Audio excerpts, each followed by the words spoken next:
Salam, Bapak Ibu yang dikasih Tuhan. Selamat pagi, puji Tuhan. Kembali kita berjumpa. Haleluya. Salam sejahtera dan apa kabar Bapak Ibu? Mungkin Anda menjawab luar biasa. Puji Tuhan. Mungkin ada yang menjawab kabarnya kurang baik, Pak.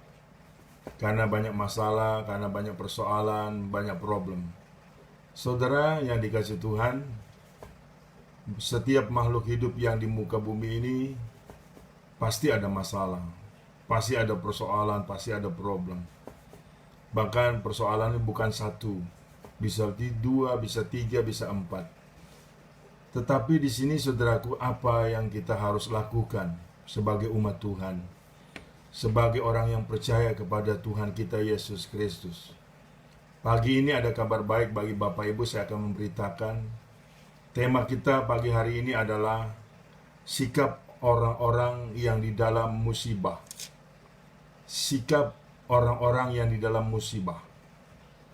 Kita akan belajar, saudaraku, dengan orang-orang yang di Alkitab ini dalam menghadapi musibah.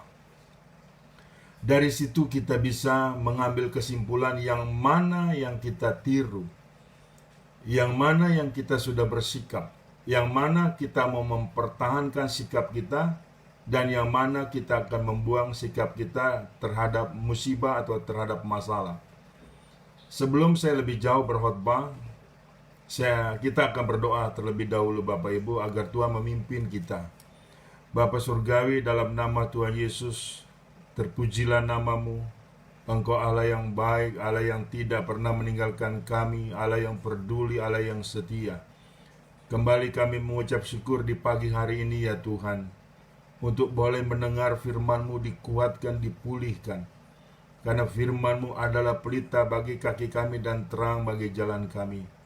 Dan kami percaya firman-Mu itu berkuasa atas setiap kami dalam hal apapun, sampai kapanpun, selama-lamanya.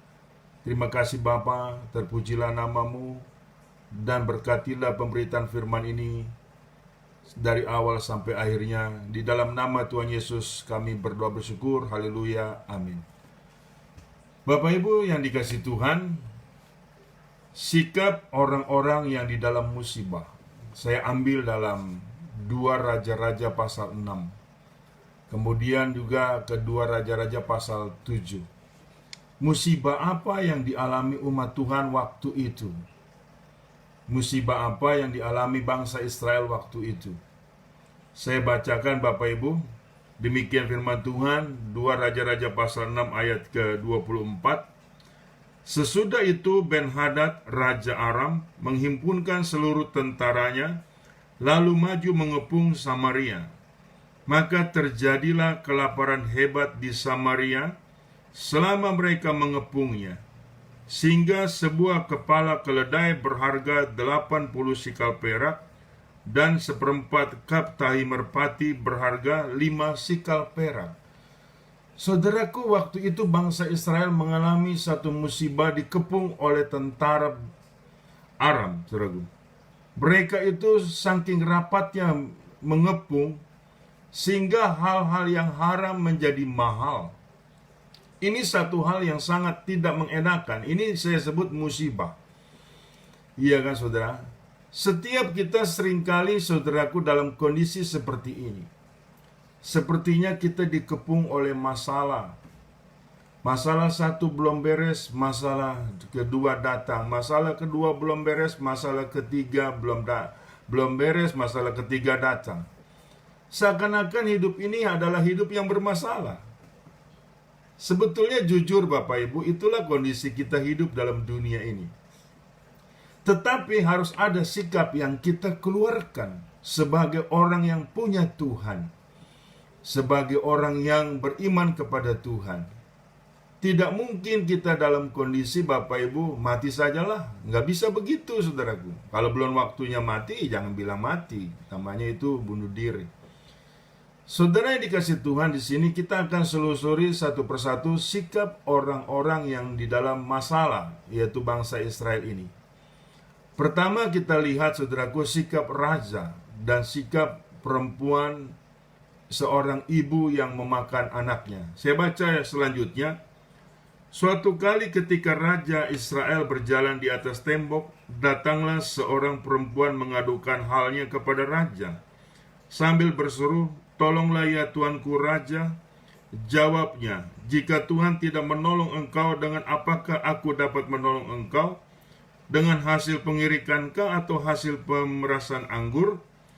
Kemudian bertanyalah raja kepadanya, "Ada apa?" Jawab perempuan itu, "Perempuan ini berkata kepadaku, berikanlah anakmu laki-laki supaya kita makan dia pada hari ini, dan besok akan kita makan anakku laki-laki. Jadi kami memasak anakku dan memakan dia.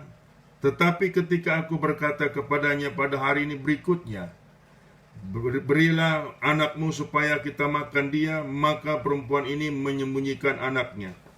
Tatkala raja mendengar perkataan perempuan itu, dikoyakkannyalah pakaiannya, dan sedang ia berjalan di atas tembok, kelihatanlah kepada orang banyak bahwa ia memakai kain kabung pada kulit tubuhnya. Lalu berkatalah raja, "Beginilah kiranya Allah menghukum aku, bahkan lebih daripada itu, jika masih tinggal kepala Elisa bin Safat di atas tubuhnya pada hari ini." Saudara, kita lihat sikap raja. Nanti kita akan pelajari pula ada sikap seorang ibu, saudaraku. Dalam pengepungan ini, saudaraku, raja itu sedang berjalan-jalan di atas tembok. Jadi sedang tidak seperti ada kejadian apa-apa. Dianggap itu tidak kejadian ada sesuatu yang berbahaya. Ya, saudaraku, pada saat itu seorang perempuan datang sama dia dan mengadukan halnya, yaitu bahwa anak dia sudah dimakan. Dia ada perjanjian dengan satu orang ibu. Anak dia dimakan dulu, setelah itu baru anak ibu satunya. Tetapi anak ibu satunya ini menyembunyikan anaknya. Nah, di sini sikap raja, Bapak Ibu, kita pelajari. Waktu ibu itu datang mengatakan, "Iya kan, ada apa? Apa yang aku harus tolong? Iya kan, masa Tuhan tidak bisa menolong kamu?" Nah, ini persoalan berat sebetulnya, Bapak Ibu. Dan ternyata, saudaraku, waktu raja mendengar bahwa ada seorang ibu yang memakan anaknya, dia mengoyakkan jubahnya, mengoyakkan bajunya. Dan di situ kelihatan baju dalamnya berpakaian kain kabung. Saudara, sebetulnya, saudaraku, di dalam kondisi seperti ini, bangsa Israel itu harus, iya kan, harus datang kepada Tuhan dengan berkain kabung dan bertobat. Harusnya dipimpin oleh seorang raja. Raja ini sebetulnya, saudaraku, sudah berkabung, saudaraku, tetapi dia masih memakai jubahnya. Dia berpikir bahwa dengan kepintarannya, dengan jabatannya sebagai raja, masalah ini akan beres. Iya kan, tidak bersegera datang kepada Tuhan. Dan apalagi, saudaraku, malah datang menuntut Tuhan. Lihat, dia mau memenggal kepala Nabi Allah itu, yaitu Elisa, saudaraku. Jadi jelas, saudaraku, setiap kita seringkali berperilaku seperti ini. Pada saat kondisi ada masalah, kita bukan bersegera datang kepada Tuhan, bukan segera datang bertobat, malah, saudaraku, menuntut Tuhan. Bahkan, saudaraku, menyalahkan Tuhan. Kenapa masalah ini ada sama saya? Kenapa masalah ini menimpa saya? Kenapa masalah ini memberatkan saya? Bahkan akhir-akhir ini, Bapak Ibu, banyak orang menuntut Tuhan. Mungkin sudah ada yang meninggalkan Tuhan. Ini satu hal yang sangat amat disayangkan, saudaraku. Seperti sikap raja ini. Raja ini harus mengumumkan bahwa semua masyarakatnya, rakyatnya berkabung. Iya kan, kemudian minta ampun kepada Tuhan dan datang kepada Nabi Elisa. Biasanya, saudaraku, mereka ini berpasangan. Kalau bangsa Israel zaman perjanjian lama, ada raja, ada nabi. Nabi adalah orang yang mana dimintakan petunjuk maksud dari Tuhan ini apa. Sedangkan raja yang memimpin rakyatnya. Jadi tidak boleh bertukar. Nabi tidak bisa jadi raja, raja nggak bisa jadi nabi. Tetapi, saudaraku, raja ini, saudaraku, ia kan sombong, saudaraku. Iya kan, lihat waktu awal dalam pemberitaan firman Tuhan, dia begitu rileks. Seperti masalah pengepungan ini masalah ringan. Dia mampu membereskan dengan sebagai raja. Dia mampu membereskan dengan kepintarannya. Tetapi apa jadinya Bapak Ibu? Begitu ada seorang ibu yang memakan anaknya, saudaraku, dia betul-betul sangat terpukul sekali. Nah, kenapa juga ada seorang ibu yang memakan anaknya? Menurut tafsir Bapak Ibu bahwa bangsa Israel waktu itu sudah meninggalkan kesetiaan kepada Tuhan cukup lama, saudaraku. Sudah tidak mengerti akan nilai-nilai Tuhan di mereka. Iya kan? Sehingga pada kondisi inilah, saudaraku, mereka kehilangan kasih sayang satu sama lain, saudaraku. Iya, makanya kalau seseorang yang sudah kehilangan kasih sayang, iya, kesetiaan kepada Tuhan, mereka akan kehilangan kasih sayang terhadap keluarga. Mereka tidak sungkan-sungkan menyakiti hati keluarga. Mereka tidak sungkan-sungkan menyakiti hati sesama. Makanya boleh diricek kembali, saudaraku. Jikalau kita sudah lama meninggalkan kesetiaan kepada Tuhan, kita akan ego, saudaraku. Kita akan egois sekali. Makanya kita harus memperbaiki, saudaraku, dalam hal ini. Teringat saya di kitab Maliaki pasal 3 ayat 7. Saya buka, saudaraku, Maliaki 3 ayat 7, demikian firman Tuhan.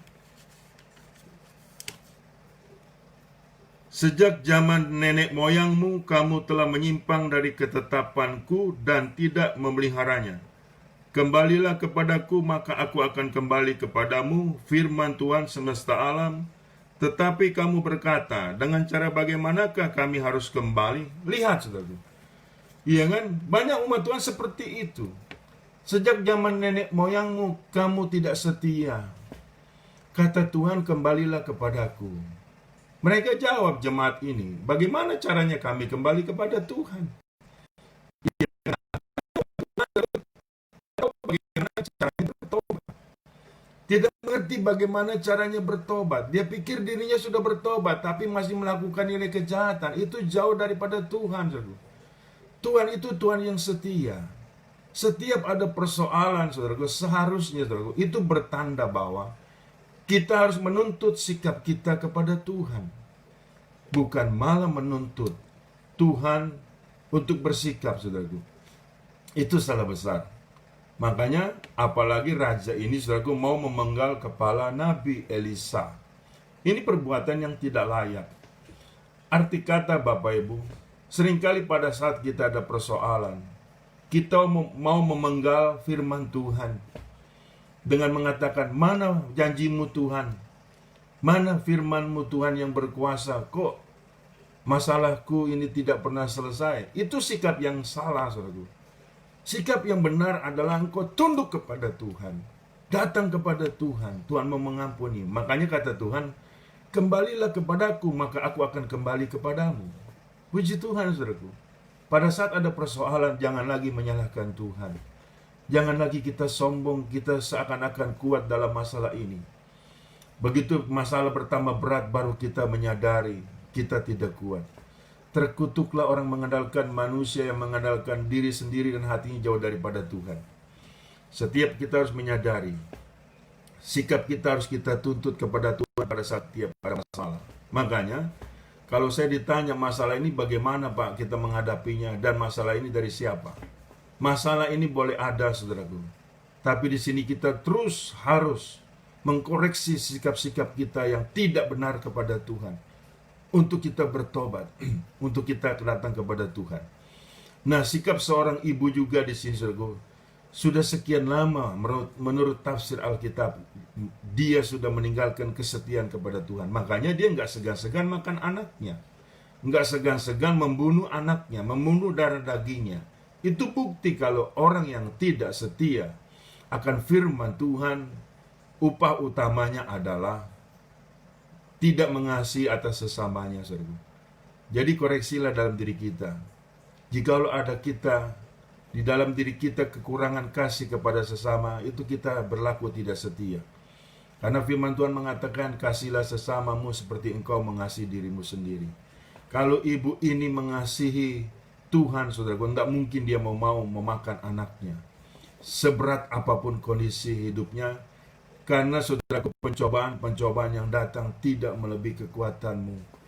Pencobaan-pencobaan yang datang, saudaraku, itu tidak melebihi kekuatanmu dan engkau tidak pernah dibiarkan jatuh sampai tergeletak.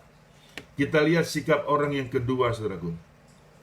Sikap orang yang kedua adalah sikap abdi Allah itu.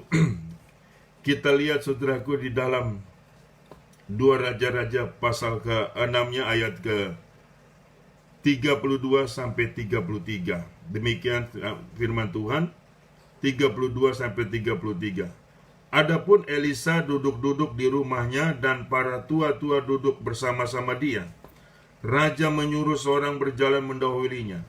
Tetapi sebelum suruhan itu sampai kepada Elisa, Elisa sudah berkata kepada para tua-tua itu, tahukah kamu bahwa si pembunuh itu menyuruh orang untuk memenggal kepalaku? Awas-awaslah apabila suruhan itu datang, segeralah tutup pintu dan tahanlah dia supaya orang itu jangan masuk. Bukankah sudah kedengaran bunyi langkah tuannya di belakangnya? Selagi ia berbicara dengan mereka, datanglah raja mendapatkan dia.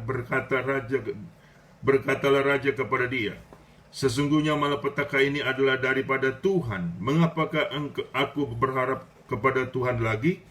Lalu berkatalah Elisa, dengarlah firman Tuhan. Beginilah firman Tuhan, besok kira-kira waktu ini sesukat tepung yang terbaik akan berharga sesikal, dan 2 sukat jelai akan berharga sesikal di pintu gerbang Samaria. Yang kedua, saudaraku, kita lihat sikap raja, sikap abdi Allah ini, yaitu Nabi Elisa. Nabi Elisa juga, saudaraku, mengalami pengepungan ini, mengalami kelaparan ini terus. Tetapi dia bersikap sungguh luar biasa. Dia bernubuat, besok hal segala sesuatunya menjadi murah. Hal segala sesuatunya menjadi berlimpah, saudaraku. Iya kan? Sikap Nabi Elisa kenapa demikian? Saudaraku, maklum karena dia nabi. Nabi adalah orang yang dekat dengan Tuhan. Nabi adalah orang yang benar-benar percaya akan kuasa Tuhan. Loh, kalau kita bagaimana? Kita ini bukan hanya nabi, saudaraku. Kita ini anak Tuhan. Kita ini anak-anak Allah.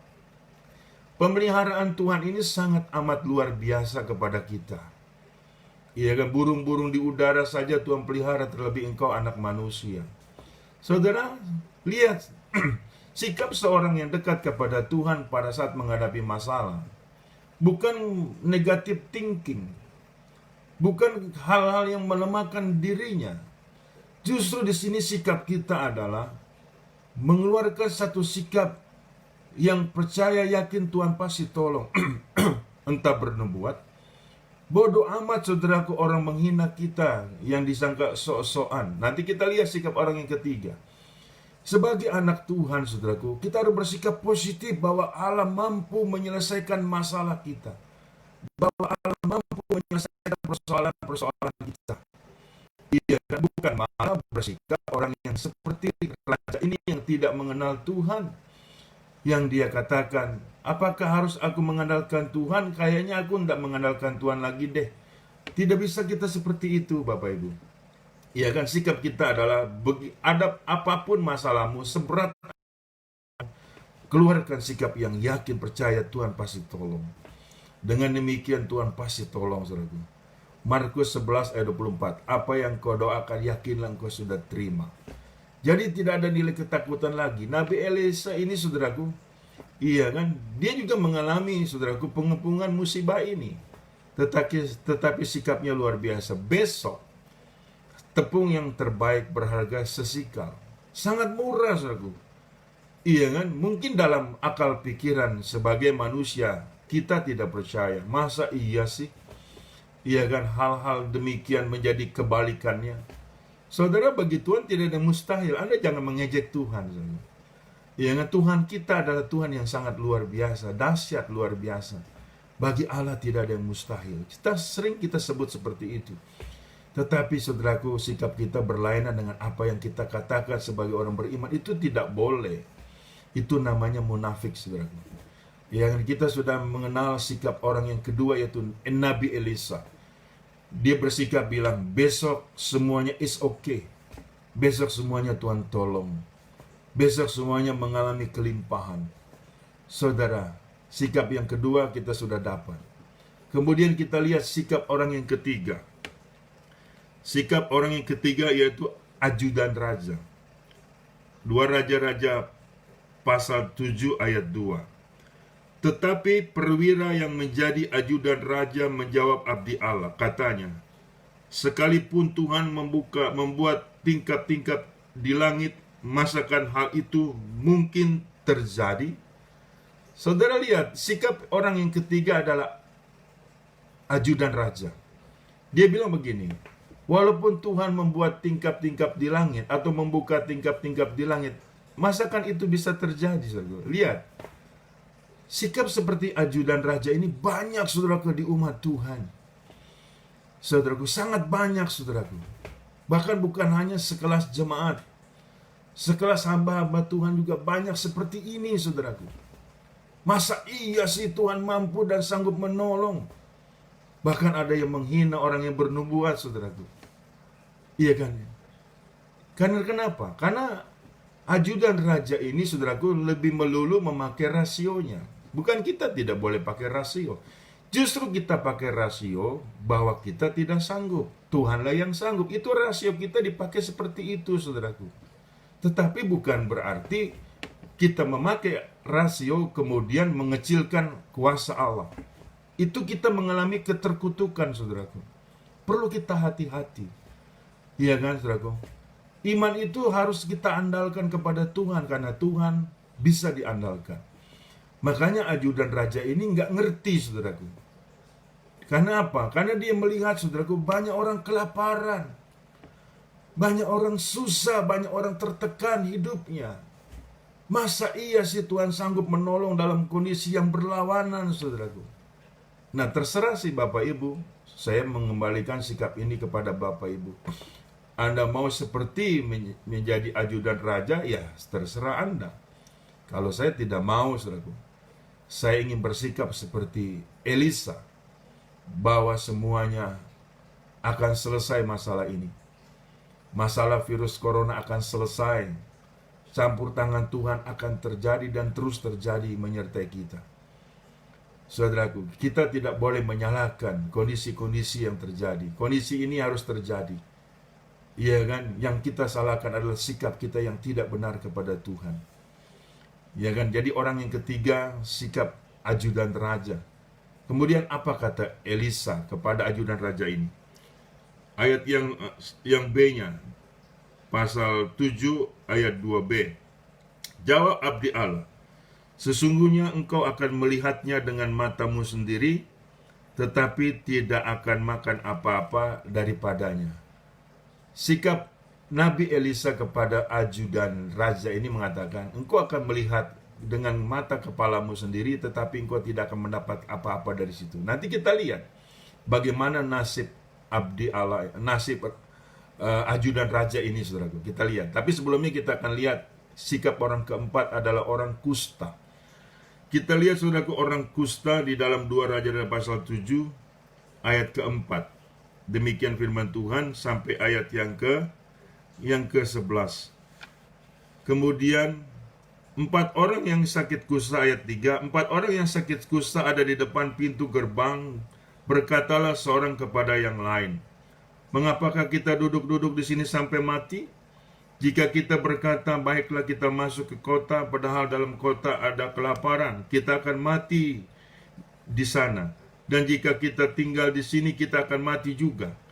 Jadi sekarang marilah kita menyeberang ke perkemahan tentara Aram. Jika mereka membiarkan kita hidup, kita akan hidup. Dan jika mereka mematikan kita, kita akan mati. Lalu pada waktu senja bangkitlah mereka masuk ke tempat perkemahan orang Aram.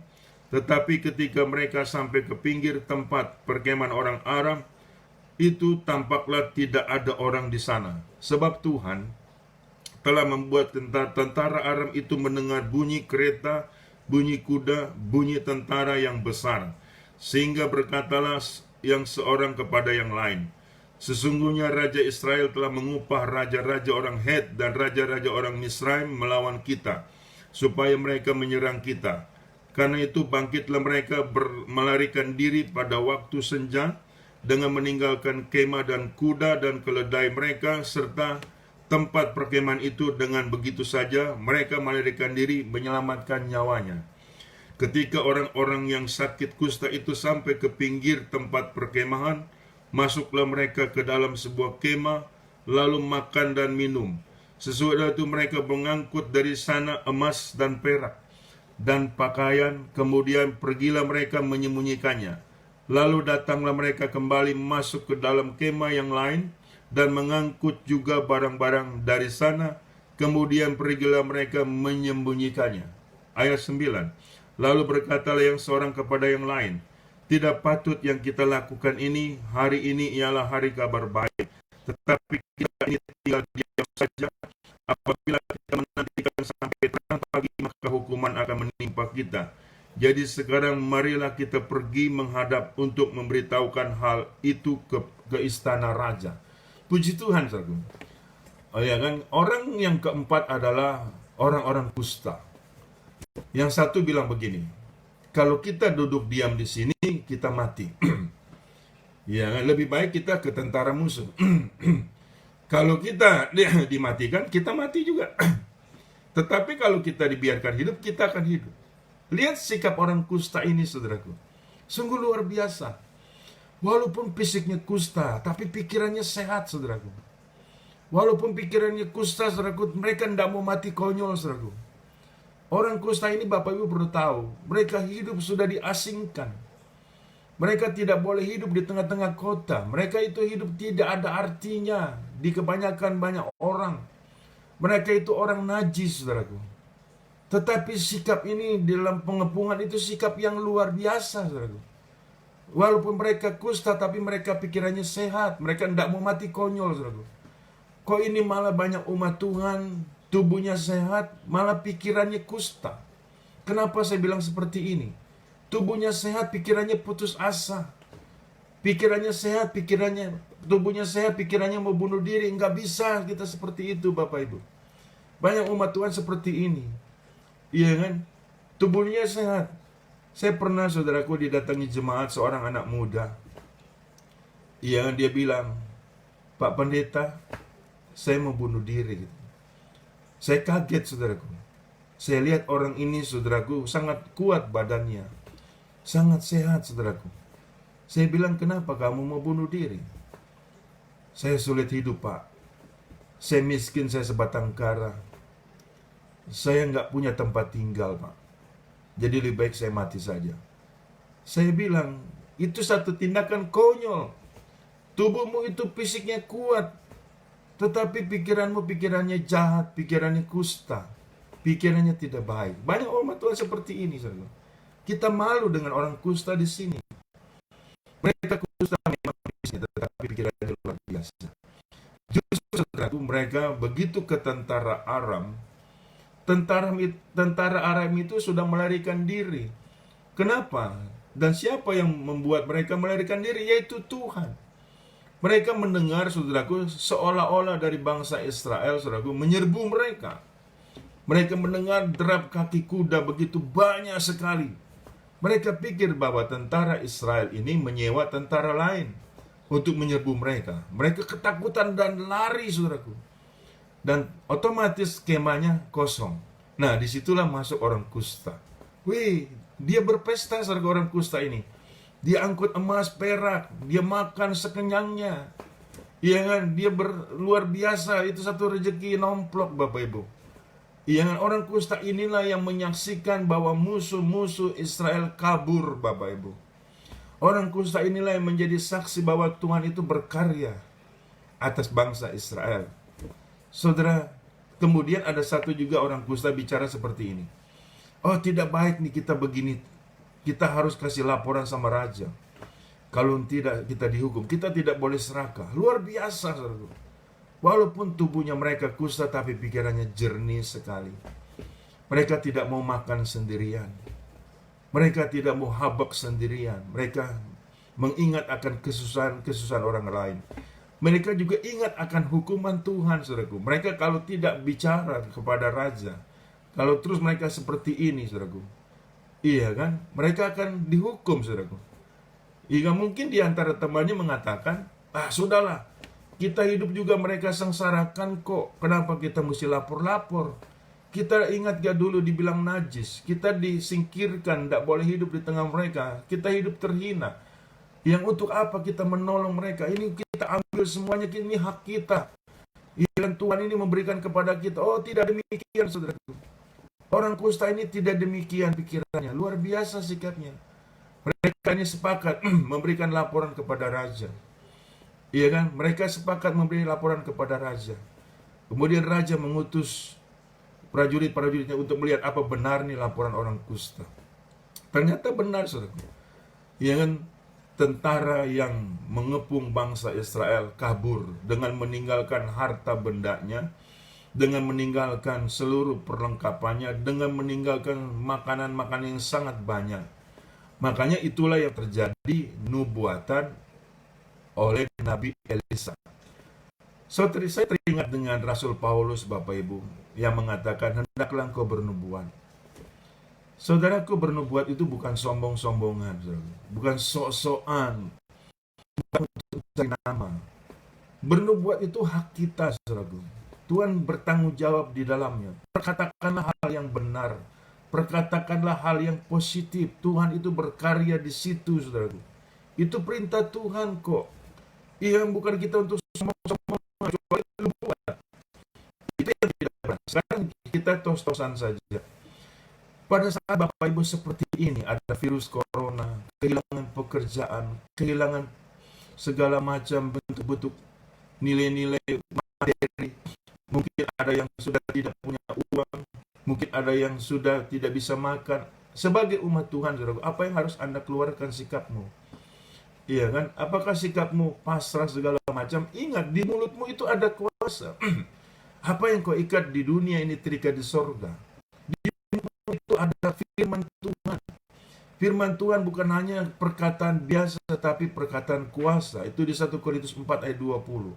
Perkatakanlah firman Tuhan. Firman itu yang berkuasa. Tuhan itu yang berkuasa yang untuk menolong kita. Mulai saat ini perkatakan yang positif. Pada saat Anda sakit, katakanlah, aku sehat. Bukan sedang berbohong, sedang beriman. Kecuali Anda tidak beriman, itu berbohong. Jangan, bahkan masalah ini akan selesai. Tuhan pasti menolong. Tuhan pasti menghalau virus-virus corona ini. Tuhan pasti campur tangan, saudaraku. Itu harus memperkatakan itu. Jangan pesimis.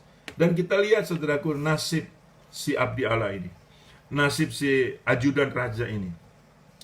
Kita lihat di dalam 2 Raja-Raja pasal 7, kesudahan si ajudan raja ini. Ayat 19 sampai 20.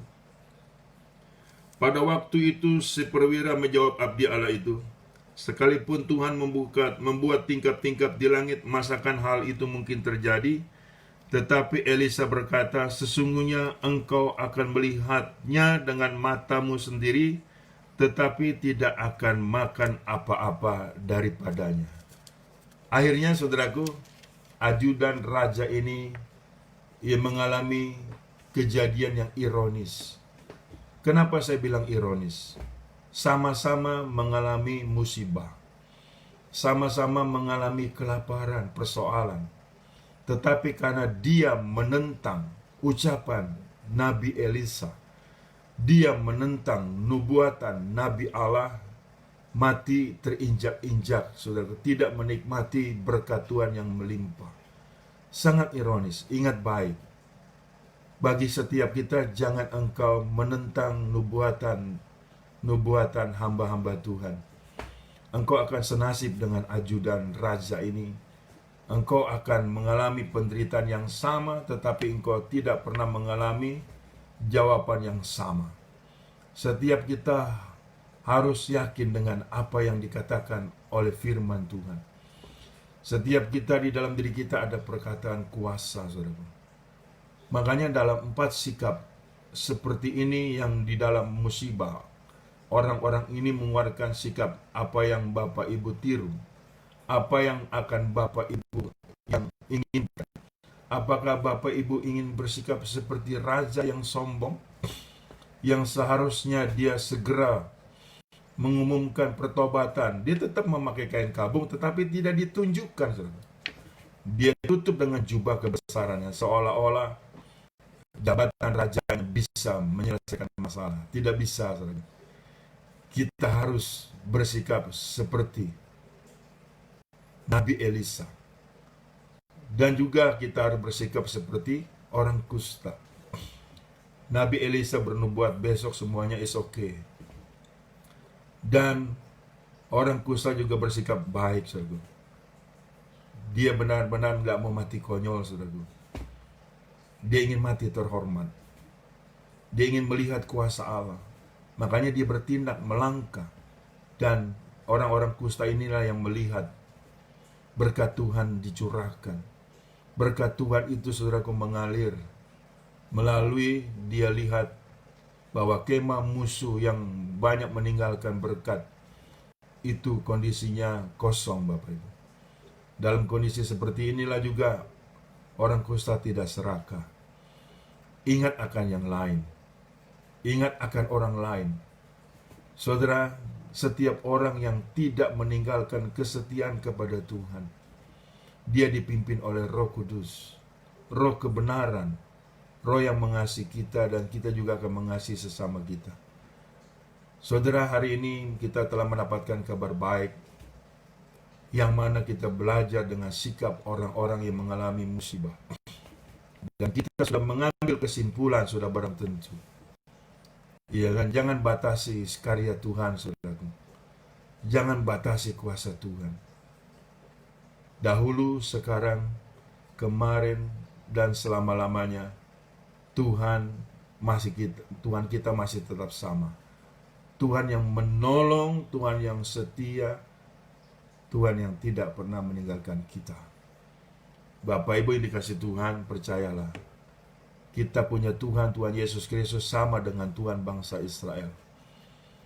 Dan Tuhan yang sama pula menolong kita. Mulai saat ini teguhkan dan kuatkan hatimu. Keluarkan sikap yang positif. Dan keluarkan sikap yang berkata, yang bernubuat bahwa masalahku akan selesai. Besok masalahku akan usai, Tuhan pasti tolong. Tuhan pasti menolong. Jangan mengeluarkan sikap negatif. Keluarkanlah sikap yang positif. Dan membagikanlah firman Tuhan ini kepada yang lain. Dan bisa jadi, saudaraku, sikap yang positif ini juga dilihat oleh orang lain.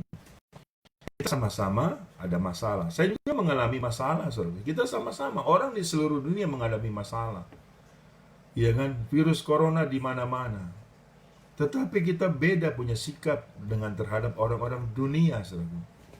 Mungkin orang-orang dunia sudah ada yang pergi ke dukun, meramal nasibnya. Oh, kita tidak begitu. Kita punya Tuhan. Makanya di sini pada saat ada masalah, mulai saat ini, kita tuntut sikap kita kepada Tuhan. Bukan kita tuntut Tuhan untuk bersikap kepada kita. Itu terbalik, saudaraku. Iya kan? Kita menuntut sikap kita kepada Tuhan. Dalam masalah-masalah yang ada, saudaraku, sebetulnya di situ adalah sikap terus memperbaiki kepada Tuhan itu sangat baik, saudaraku. Iya kan? Mulai saat ini, jadikanlah masalahmu itu sparring partner yang untuk terus engkau melihat dan merasakan kebaikan-kebaikan Tuhan. Saya percaya firman Tuhan ini tidak pernah kembali dengan sia-sia. Saya percaya firman Tuhan ini menolong kita. Kita berdoa, saudaraku. Bapa Surgawi, aku sudah menyampaikan firman-Mu. Aku sudah menyampaikan firman-Mu yang berkuasa dan isi hati-Mu. Kami percaya, Tuhan, firman-Mu tidak pernah kembali dengan sia-sia. Firman-Mu menolong kami, kuasa-Mu menolong kami dalam masalah musibah ini. Tuhan pasti bisa menyelesaikan dan pasti kami ditolong. Kami tidak pernah dibiarkan jatuh sampai tergeletak. Terpuji-pujilah nama-Mu, Tuhan. Firman-Mu menuntun setiap kami dan menerangi setiap jalan kami. Tuhan berkati jemaat-jemaat-Mu dimanapun live streaming ini, Tuhan, dimanapun mereka berada, Tuhan tolong, Tuhan berkati, Tuhan, dan Tuhan pasti menolong dan Tuhan pasti memberkati. Dalam nama Tuhan Yesus Kristus, Kami berdoa mengucap syukur. Bapak Ibu yang dikasihi Tuhan, terimalah berkat dari Allah Bapa, di dalam cinta kasih Tuhan kita Yesus Kristus, di dalam persekutuan dengan Roh Kudus yang selalu menyertai kita, mulai dari saat ini sampai Maranatha. Tuhan datang kali yang kedua menjemput kita dalam kemuliaannya. Kita pun layak akan menerima kemuliaan Tuhan sampai selama-lamanya. Tuhan Yesus memberkati, sukses, dan berkemenangan. Haleluya. Amin.